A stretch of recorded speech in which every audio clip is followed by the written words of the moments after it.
Hello guys, आज हम आपको सारणिकों के गुणधर्म के बारे में बताएंगे। सारणिकों का गुणधर्म क्या होता है। किसी सारणिक का मान इसकी पंक्तियों और स्तंभों में परिवर्तित करने पर अपरिवर्तित रहता है। अर्थात यहाँ पर A1 A2 A3 है, B1 B2 B3 C1 C2 C3 है। यदि हम इसी को यहाँ पर यदि हम A1 A2 A3 लिख दें या B1 B2 B3 लिख दें, C1 C2 C3 लिख दें, तो भी आपके इसका दोनों का मान इक्वल होता है। गुणधर्म नंबर 2, यदि एक सारणिक में किन्हीं दो पंक्तियों या दो स्तंभों को परस्पर परिवर्तित कर दिया जाए तो सारणिक का चिन्ह बदल जाता है।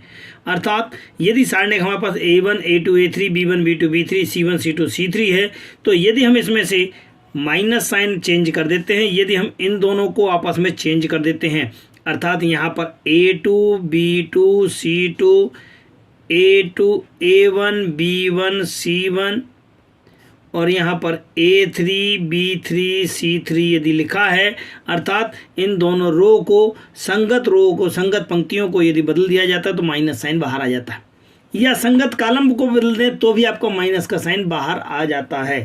अर्थात इन दोनों को भी यदि हम आपस में बदल दें, किनको, इन दोनों को यदि हम आपस में बदल दें तो भी आपका माइनस का साइन बाहर आ जाता है। गुणधर्म 3, यदि सारणिक की कोई दो पंक्तियां या दो स्तंभ समान हैं, अर्थात सभी संगत अवयव बराबर हैं, तो सारणिक का मान कितना हो जाता है, शून्य हो जाता है। जैसा कि यहाँ एक उदाहरण में दिखाया गया है, आप देख सकते हैं 3 2 3 और 2 2 2 3 3 3। यहाँ पे इसके अवयव और इसके अवयव 3 2 3 3 2 3 यदि बराबर हैं तो इनका मान कितना हो जाता है आपका। इसको यदि हम कैलकुलेट करके भी देख लें तो ये शून्य हो जाता है। अर्थात हम डायरेक्ट भी इसका मान कह सकते हैं कि इसका मान शून्य होता है। गुणधर्म 4 में अगर बात करते हैं तो सारणी की किसी एक पंक्ति या किसी एक अवयव को एक अचर से गुणा करते हैं तो उसका मान k से गुणित हो जाता है। अर्थात आप बिल्कुल ध्यान रखेंगे, यदि हम किसी भी नंबर से गुणा करते हैं, यदि हम सारणिक में अगर हम 3 का गुणा करते हैं तो हमारे पास यहाँ पे या तो 3 का गुणा कर लो, या यहाँ पे 3 का सभी अवयव में, या इसमें या इसमें या इसमें या इसमें, सभी में नहीं होता, किसी एक पट्टी में आपका 3 का गुणा होगा। गुणधर्म 5 में कहा गया है कि यदि एक सारणिक की एक पंक्ति या अवयव के कुछ या सभी अवयव पदों के योगफल के रूप में लिखे हों तो उन्हें सारणिकों को 2 या 2 से अधिक सारणिकों के योग के रूप में लिखा जा सकता है। यदि एक सारणिक आपका कहीं यहाँ प्लस प्लस प्लस के फॉर्म में है तो एक बार ये वाला सारणिक बनाया जा सकता है और एक बार ये वाला सारणिक बना करके दोनों को प्लस करके लिखा जा सकता है। गुणधर्म 6 में लिखा हुआ है, यदि सारणिक के किसी एक पंक्ति या स्तंभ के प्रत्येक अवयव में दूसरी पंक्ति या स्तंभ के संगत अवयव के समान गुणजों को जोड़ दिया जाए तो सारणिक का मान वही रहता है। अर्थात यदि ये आपके पास एक सारणिक था, इसमें चाहे तो हम इसको जोड़ने के पहले इन दोनों को हम जोड़ सकते थे, जोड़ करके भी यहाँ लिख सकते थे, और चाहे तो हम इसमें किसी का गुणा करके भी इसमें जोड़ सकते हैं, घटा सकते हैं, हम कुछ भी कर सकते हैं, ये इसमें सारणिक का मान नहीं बदलता है। हम आपको प्रश्नावली 4.2 का अध्ययन कराएंगे, जिसमें बिना प्रसरण किए हुए उप सारणिकों के गुणधर्मों का उपयोग करते हुए प्रश्नों को हल करना है। जो हमने अभी आपको गुणधर्म बताए उनका उपयोग करते हुए इन प्रश्नों को हल करने का प्रयास करना है। क्रमांक 1 में सिद्ध कीजिए कि x y z a b c x plus a y plus b z plus c इक्वल टू 0 है, तो हम इसका LHS ले लेंगे। LHS के बाद इसको हल करने का प्रयास करेंगे। चाहे तो आप इसमें से इसको आप माइनस कर सकते हैं या इसको माइनस कर लेंगे, आप जैसा भी चाहें वैसा आप इसको कर सकते हैं, या इन दोनों को जोड़ करके इसमें माइनस कर देंगे। ये सबसे ज़्यादा सरल था। क्या था हमारे पास कि C3 में जा करके C3 माइनस का C1 प्लस C2 करना है, अर्थात इन दोनों को जोड़ना है, इसमें जाके माइनस करना है। तो C1 में कुछ भी नहीं किया, अर्थात x y z ये आप डेल इक्वल टू काउंट कर लेंगे। अब आपके पास C2 में भी कुछ नहीं किया, अर्थात यहाँ पे a b c आ जाएगा।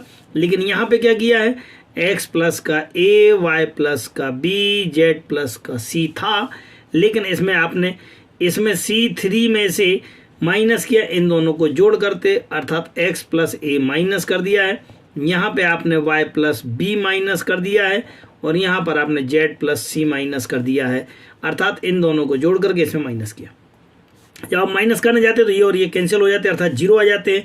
तो यहाँ पे कितना हो जाएगा, अब आप आसानी से देख पाएंगे। सो x y z a b c और यहाँ पे आपके पास 0, परंतु हम जानते हैं कि किसी एक पंक्ति या एक स्तंभ के अगर सभी अवयव 0 हो जाते तो इसका मान कितना हो जाता है, 0 हो जाता है। यही तो हमको सिद्ध करना था, तो हमारा RHS तैयार हो गया। क्वेश्चन नंबर 2 में आपको डेल इक्वल टू एक सारणिक दिया हुआ है, a minus B, B minus C, C minus A, इस प्रकार का एक सारणिक दिया और 0 सिद्ध करना है। तब यहाँ पर एक आप इसको जो सॉल्व करेंगे वो डेल इक्वल टू आप कौन कौन सी कंडीशन लगा सकते हैं, C1 equal to C1 plus C2 plus C3, अर्थात इन तीनों को प्लस करके यहाँ पे लिख देंगे तो आपके पास कुछ आंसर तैयार हो रहा है नया। देखते हैं कैसे। सो a माइनस का b प्लस b माइनस का c प्लस c माइनस का a, यहाँ पे b माइनस का c प्लस का c minus a plus a minus का b, यहाँ पे इन तीनों को प्लस करना है तो c माइनस का a plus a minus b plus b minus c। ये आपने कहाँ लिख दिया, C1 में। आप C2 जो कहते हैं सो कितना हो जाएगा, b माइनस का c, c माइनस का a minus b, c minus a minus b और b माइनस c। अब आप देख सकते हैं जो कहते हो आपने ये इसको और इसको कॉपी कर दिया है, लेकिन यहाँ देखते तो c से c कैंसिल, b से b कैंसिल, a से a कैंसिल, इसी प्रकार से ये सारे कैंसिल हो रहे हैं। और यहाँ पर जो एलिमेंट बच रहा है वह सारी पंक्तियों में पहले C1 में आपके पास 0 तैयार हो रहा है। यहाँ b माइनस का c, c माइनस का a माइनस का b, c माइनस का a minus b and b minus का c। परंतु किसी एक रो में या एक स्तंभ में आपके अवयव कैसे हो गए हैं, 0 हो गए हैं, अतः इसका मान कितना हो जाएगा, 0 हो जाएगा। यही तो आपको सिद्ध करना था, अर्थात RHS प्राप्त हुआ। क्रमांक 3 में लिखा हुआ 2, 3, 5, 7, 8, 9, 65, 75 और 86 के इसको इक्वल टू 0 सिद्ध करना है। तो कैसे करेंगे, आप इसको चाहें तो सबसे पहले आप छोटा कर लें। तो ये कुछ 7 सत्ते 49, 7 8 56, 7 नाम 63, हाँ 9 बार में करके देखते थोड़ा सा छोटा हो सकता है। 8 नाम 72, ये भी छोटा होगा, और 9 9 में 81, ये भी छोटा होगा। हम इसमें 9 का गुणा करके इसको जाके माइनस कर देते हैं, देखते हैं कैसे। सो हमारे पास जो डेल इक्वल टू तैयार है वो है 2, 3, 5। अगली स्टेप में देखते हैं 7, 8, 9, यहाँ पर जाते हैं तो 65 माइनस का इसमें 9 का गुणा करते हुए सो 9 7 कर देंगे। यहाँ पे आपके पास 75 माइनस का 9 गुणे 8, यहाँ पे 86 गुणे 9 गुणे 9। इसको थोड़ा सा सॉल्व कर लेते हैं। अगले स्टेपों में हम आपको और फास्ट सिखाएंगे। 2, 3, 5, 7, 8, 9, यहाँ इसमें से माइनस कर ले बचेगा, परंतु यहाँ ध्यान से देखते हैं कि ये दोनों समान हैं। यदि कोई 2 कॉलम समान हो या तो कोई स्तंभ समान हो या 2 पंक्तियाँ समान हो तो उसका मान शून्य हो जाता है। या फिर इसमें से इसको माइनस कर लेते हैं तो एक और संक्रिया लगा लिया तो C3 equal to C3 minus का C1 कर दिया है। तो डेल इक्वल टू जब हमने किया है तो 2, 3, 5, 7, 8, 9, इसमें से इसको माइनस किया तो ये 0 आ गया है। 3 में से 3 को माइनस किया 0, 5 में से 5 को माइनस किया 0। हम जानते हैं किसी एक पंक्ति या एक कॉलम के अवयव यदि शून्य होते हैं तो इसका मान कितना हो जाता है, शून्य हो जाता है। अतः हमारे पास आंसर तैयार हो गया है जो RHS प्राप्त करना था। क्वेश्चन नंबर 4 में जैसा कि आपको एक सारणिक दिखाया गया है उसको धीरे से रिपीट कर लेते हैं तो 1 1 1 हो जाएगा। यहाँ BC CA AB इसका ब्रैकेट खोलते हुए जाएंगे तो ये बन जाएगा AB धन का CA, यहाँ ब्रैकेट खोलेंगे BC प्लस का AB और ये CA प्लस का BC तैयार हो जाएगा। अब आप चाहें तो इन दोनों को भी जोड़ कर देख सकते हैं। जब आप जोड़ने जाते हैं तो यहाँ पे लिखेंगे C3 में जा करके लिखना है C3 और प्लस का C2 के। जब हमने ये संक्रिया कर ली है तब आप डेल इक्वल टू देख पाएंगे कितना हो जाएगा 1 1 1 BC CA AB। जैसे हम इसको जोड़ेंगे, कहाँ लिखना है, C3 में लिखना है। दोनों को जोड़ कर लिखते हैं तो AB BC CA AB BC CA AB BC CA बन जाएगा, अर्थात यहाँ बन जाएगा AB BC CA AB BC CA AB BC CA और ये आपका सारणिक बन। लेकिन आप देख सकते हैं ये पूरा का पूरा आपका कॉलम सभी में से कॉमन निकल रहा है। तो डेल इक्वल टू कॉमन निकालना शुरू कर देते हैं। किसको निकाला है, AB BC CA को हमने कॉमन निकाला। अब जो बचा हुआ है वो बचेगा आपके पास 1 1 1 BC CA AB और यहाँ पे भी जो पूरा का पूरा कॉमन निकल गया तो ये बचेगा 1 1 1। अर्थात यहाँ पर आप देख पा रहे हैं कि 2 पंक्तियाँ बराबर हैं। कौन कौन सी, C1 इक्वल टू C3 है। अतः हम कह पाएंगे कि डेल इक्वल टू कितना हो जाएगा, 0 हो जाएगा, जो कि हमको सिद्ध करना था। इति सिद्धम। क्वेश्चन नंबर 5 में डेल इक्वल टू आपको दिया हुआ है और आपको सिद्ध करना है इक्वल टू में 2 इंटू में A B C P Q R और एक्स वाई जेड आपको सिद्ध करना है। अब आप यहाँ कुछ ना कुछ संक्रिया लगा सकते हैं। कौन कौन सी संक्रिया लगा दें हम यहाँ पे लगाएंगे हम कि R1 equal to R1 plus R2 plus R3, अर्थात R1 में जाके लिखना है इन तीनों को जोड़ करके। ये आपका R1 है, ये वाली पट्टी R1 R2 R3 इन तीनों को जोड़ना है, इसको जोड़ करके आपको ऊपर लिखना है। सो लिखते हैं जरा, तो ये तीनों जोड़ना है, तो ये 2A हो जाएगा, ये 2B हो जाएगा, 2C हो जाएगा। सो 2A प्लस का 2B प्लस का 2C यहाँ पे आएंगे तो 2R हो रहा है, 2P हो रहा है, 2Q हो रहा है। सो 2P 2Q 2R यहाँ पे भी ऐसे 2X 2Y प्लस का 2Z बन जाएगा। अब आप नीचे आपका ज्यों करते हो अर्थात, लेकिन आप ध्यान देते हैं कि यहाँ पर आपके पास सभी में से 2 कॉमन निकल रहा है। अगर आप ध्यान दें, अगर 2 कॉमन निकल रहा है तो आप 2 कॉमन निकाल सकते हैं पूरे में से। सो 2 कॉमन निकला है, आपके पास कितना बचा है, A plus B plus C बचा है, यहाँ पर P Q R बचा हुआ है, X plus Y plus Z बचा हुआ है। नीचे आ जाएंगे, नीचे जो कहते हो कॉपी कर लिया क्योंकि कोई तैयार हो गई। जैसे हम इसको सॉल्व करते हैं, अब आप अगली संक्रिया में देखते हैं आपको क्या क्या कर सकते हैं। आप इसमें से जाके इसको आप माइनस कर सकते हैं। ए बी सी में से आप सी प्लस ए को माइनस कर सकते हैं। सी प्लस ए को आप जैसे माइनस करेंगे यहाँ पर तो आपके पास कितना बचेगा, बी बचेगा। अर्थात यहाँ पे क्या किया है आपने, यहाँ पे आपने फिर से वही R1 में जा करके R1 माइनस का R2 कर दिया है। जैसे आपने R2 किया है तो आप इसमें से इसको माइनस करेंगे तो कितना बचेगा, 2 यहाँ बचेगा। B इसमें से इसको माइनस किया है, R और P को किया, R और P को किया है तो यहाँ पे बचेगा Q। यहाँ पे इन दोनों को सॉल्व किया है तो Z किया और X किया, यहाँ बचेगा आपके पास Y। अब आप जो कहते हो कॉपी कर लें। अब आप चाहें तो आप इसमें से इसको आप माइनस कर सकते हैं। अर्थात कौन सी संक्रिया लगा दी है, यहाँ पे मैंने लगाई R3 is equal to R3 minus का R1, अर्थात R3 में जाके लगाई है। यहाँ पर 2 तो आपके पास आउटसाइड में था, B Q Y जो कहते हो था, C2 में R2 में कुछ नहीं लगाया है, अर्थात C प्लस का A R प्लस का P Z प्लस का X। लेकिन यहाँ लगाई है R3 में से R1 को माइनस करना है, इसमें माइनस करना तो B माइनस हो जाएगा तो बचेगा अकेला A, यहाँ से Q माइनस होगा बचेगा P, यहाँ से ये माइनस होगा, कितना बचेगा आपके पास, Y माइनस हो जाएगा, यहाँ पे x प्लस y माइनस हो जाएगा, कितना बचेगा, x बचेगा आपके पास। अब आप क्या कर सकते हैं, अब आप यहाँ पर C2 में जाकर के इसको माइनस कर दीजिएगा। सो आपने फिर से संक्रिया लगाई, कौन सी, R2 में जाकर के क्या किया है, R2 माइनस का R3 कर दिया। जैसे आप यहाँ पे जाएंगे R1 ज्यों करते हो अर्थात B Q Y, यहाँ पे इसको A कम करना है, यहाँ P कम करना है और यहाँ पे X कम करना है। सो बचेगा C R Z A P X। यहाँ तक में कोई प्रॉब्लम नहीं होना चाहिए, परंतु हमें जो चाहिए है वह ऊपर वाली पट्टी में आपको इसको चाहिए और ये सबसे नीचे चाहिए। जब आप क्रम से पूरे को सभी को आप ऊपर नीचे खिसका देते हैं, अर्थात इसको आप यहाँ ले जाएंगे तो कोई चिन्ह परिवर्तन नहीं होता है, तब आपके पास क्या हो जाएगा, यहाँ तो 2 था ही आपके पास, ये ए ऊपर पहुँचेगा तो A P X ये पूरा का पूरा पहुँच रहा है और बाकी सब नीचे आ रहे हैं तो कोई फर्क नहीं पड़ता है।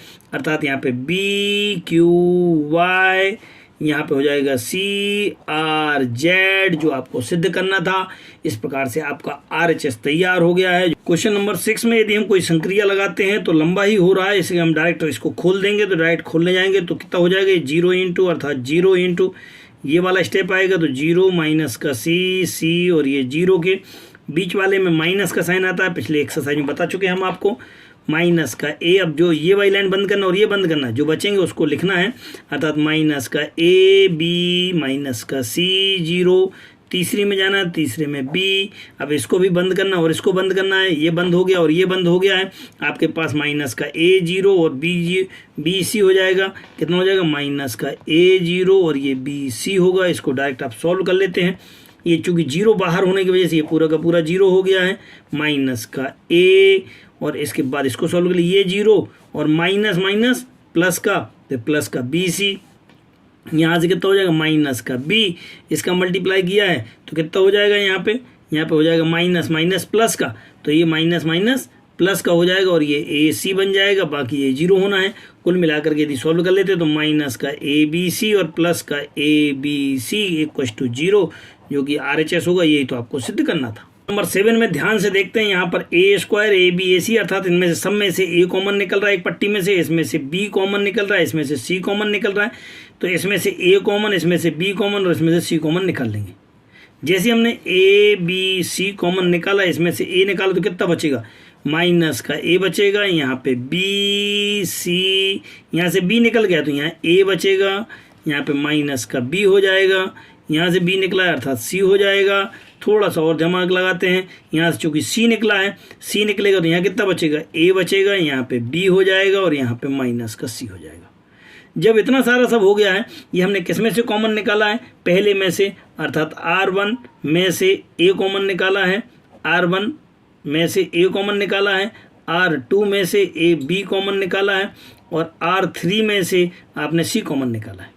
लेकिन अब यहाँ पर हम इसको C1 में से निकालना है, तो C1 में से A कॉमन निकालना है, C2 में से B कॉमन निकालना और C3 में से C कॉमन निकालना है। सो डेल इक्वल टू कितना हो जाएगा, इसमें से A, इसमें से B और इसमें से C, ABC पहले का और एक ABC और निकलेगा, अर्थात A square B square C square. अब जो अंदर बचेगा, यहाँ से चूँकि A कॉमन है तो माइनस का 1 1 1 हो जाएगा। यहाँ पे जाते हैं तो 1 माइनस का 1 1 हो जाएगा। यहाँ पे आपके पास 1 1 और माइनस का 1 हो जाएगा, क्योंकि यहाँ से A निकल गया, B निकल गया, C निकल गया। अब आप चाहें तो इसको थोड़ा सा सॉल्व कर सकते हैं। जब आप सॉल्व करने जाते हैं तो इन दोनों को आप जोड़ लीजिएगा, इन दोनों को जोड़ लेंगे और इनको दोनों को जोड़ करके, अर्थात C3 में जा करके क्या किया है, C3 प्लस C2 कर दिया है। सो आपके पास डेल इक्वल टू कितना बन जाएगा, ए स्क्वायर प्लस का ए square B square C square. यहाँ पे C1 में कुछ नहीं किया, अर्थात माइनस का 1 1 1 के 1 माइनस 1 1 के, लेकिन C3 में अर्थात यहाँ पे जाकर इन दोनों को जोड़ के लिखना, तो 1 और 1 2 बन जाएगा। इन दोनों को जोड़ा, ये 0 बन जाएगा, इन दोनों को जोड़ा है, ये 0 बन जाएगा। अब आपको किसको सॉल्व करना है, केवल इसी अकेले को सॉल्व करना रह गया ना, बाकी तो ये आपके पास सारे 0 हो गए। तो अब आप इसको अकेले को सॉल्व करेंगे, तब आप पाएंगे कि डेल इक्वल टू कितना हो जाएगा, ए square B square C square into में 2 और ब्रैकेट के अंदर कितना बचेगा, 1 माइनस का 1 1 1 के। थोड़ा सा और सॉल्व कर लेते हैं, ये कितना बन जाएगा, ए square B square C square into में 2 और इसको थोड़ा सा ओपन कर लेते तो ये 1 और माइनस माइनस प्लस का 1, तो ये हो जाएगा 1 प्लस का 1 1 1 मिलकर के 2 हो गया, 2 दूनी 4 हो गया। 4 होने के बाद आप यहाँ लिख देंगे, सो कितना हो जाएगा, 4a square B square C square. यही तो आपको प्रूव करना था, यही तो आपका आंसर था, जो आपको 4a square B square C square prove करना था। क्वेश्चन नंबर 8 में आपके पास लिखा 1 1 1 A B C A square B square C square. तो सिद्ध करना है a माइनस का बी माइनस का सी माइनस का ए। यहाँ आपको क्या चाहिए, ए माइनस का बी, तो ए माइनस बी कब आ सकता है, जब R1 में से R2 को माइनस कर दें। सो अब आप इसको हम ऐसा कर लेंगे तो हमारे पास ए माइनस का बी आने की संभावना है। यहाँ लिखा है बी माइनस का सी, बी माइनस सी करने के लिए हमको R2 में से R3 माइनस करना पड़ेगा। तो हमने ये 2 संक्रियाएं लगा दी हैं और देखते हैं कैसे। इसमें से इसको माइनस किया है 0 हो गया है, इसमें से इसको किया है तो ए माइनस का बी हो गया है, इसमें से इसको किया है तो ए स्क्वायर माइनस का बी स्क्वायर हो गया है।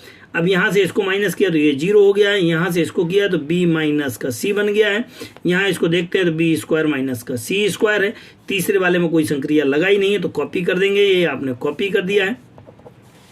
अगले स्टेज में जाए तो एक बार प्लस में एक बार माइनस में, चाहे तो आप लिख सकते हैं, लिख करके देखते हैं तो ये हो जाएगा 0 0 1। यहाँ पे आपके पास कितना बचा हुआ है, a माइनस का b माइनस का c और एक बार प्लस में एक बार माइनस में, अर्थात a माइनस का b a प्लस का b, ये हो गया। यहाँ पे भी इसी प्रकार से b माइनस का c और b प्लस का c, यहाँ पे आपके पास c स्क्वायर। अब आप देख सकते हैं कि यहाँ से ये और ये कॉमन निकल रहा है, अर्थात a माइनस बी कॉमन निकल रहा है। a माइनस बी हमने कॉमन निकाल लिया, यहाँ से आपके पास b माइनस सी कॉमन निकल रहा है, सो b माइनस सी कॉमन निकाल लिया। जो बचा हुआ उसको ध्यान से लिख देते हैं, ये 0 था और 1 था, यहाँ चूंकि कॉमन निकल चुका तो ये 1 हो गया, ये 1 हो गया और ये c हो गया है। यहाँ से ये दोनों कॉमन निकल गए, बचेगा कितना, a प्लस का b बचेगा, यहाँ से b प्लस का c बचेगा और यहाँ पे आपके पास c स्क्वायर बचेगा। अब चूंकि 2 एलिमेंट यहाँ के 0 तो हमें इसके करस्पॉन्डिंग आपको खोलना है। जब इसके करस्पॉन्डिंग खोलना तो हमारे पास ये वाला एलिमेंट बचेगा, तो हम चेक कर लेते हैं। सो डेल इक्वल टू कितना हो जाएगा, a माइनस का b माइनस का c, और अब आप 1 के करस्पॉन्डिंग खोलेंगे तो 1 इंटू 1 1 a प्लस का b प्लस का